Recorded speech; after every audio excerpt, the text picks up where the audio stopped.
From defense to trade and immigration, a host of issues were discussed between Prime Minister Narendra Modi and US President Donald Trump in their bilateral meeting. To break down what's in it for India, I have with me Richard Rosso, who's the chair on India and Emerging Asia Economies at CSIS. Many thanks, Richard Rosso, for speaking with NDTV. My first question to you is broadly, what would you say was the biggest takeaway? I think the biggest single thing that happened, at least as we saw in the joint statement, was the announcement that they would begin negotiating a bilateral trade initiative.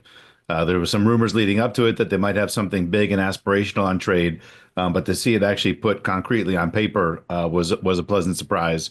But even apart from the joint statement, the fact that President Trump during the presser announced that we might be willing to pave the pathway for India to be able to import the high-end stealth fighter F-35 was also a bit of a surprise. So a few things that we kind of knew would be part of it, and two big things that we weren't sure would be. President Trump has spoken about his conversations with President Vladimir Putin. He's also spoken about his friendship, the past friendship that he had with Xi Jinping of China.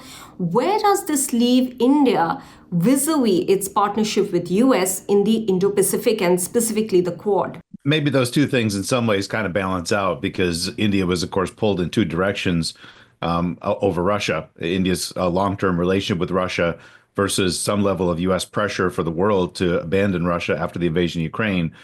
With China, India itself, actually, you've seen a bit of a thaw with China removing some of the troops from the positions it's taken in the mountains. So a generally little bit warmer relationship that India has with China.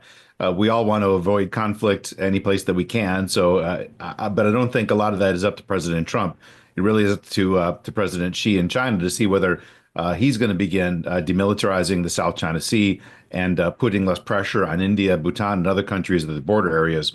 I think if those avenues continue, the United States will be under continued request from partners, including India, to keep up pressure on China. But overall, I think at least for Russia, if we're able to find a pathway through, it's probably in the end good for U.S.-India relations. There was a mention of Ukraine as well, at least in the press briefing.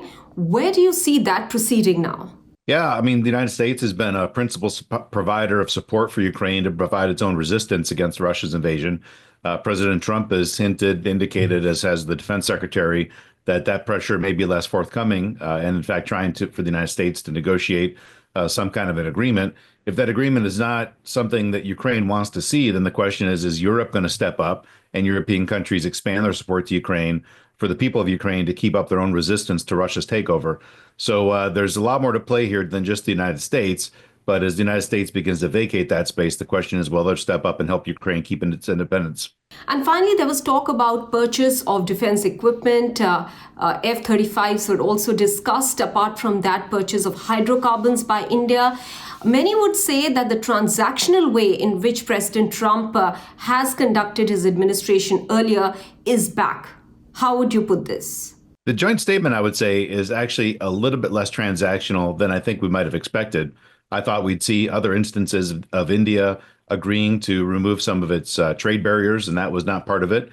You did see specific announcements of companies making investments in trade agreements, but that was also there in joint statements during the Biden administration. What you did see during the Trump joint statement with Prime Minister Modi was several aspirational announcements negotiating a new defense framework agreement, negotiating, as I mentioned before, the bilateral trade initiative. So a lot of aspirational things that are a little bit less transactional than I think we were kind of expecting, especially considering it's a brand new administration, only 3 weeks old. But it shows the two leaders had a good working relationship last time and maintained relations even when President Trump was out of office. So certainly there's a lot of specific deals included in there, but also some bigger initiatives that we hope to bear fruit. But a lot of work to be done because many of those they announced intention to complete things by the end of the year. So a lot of work ahead for the two governments to make those things become reality. Richard Rosso, thanks for speaking with NDTV. Yeah, of course. Pleasure.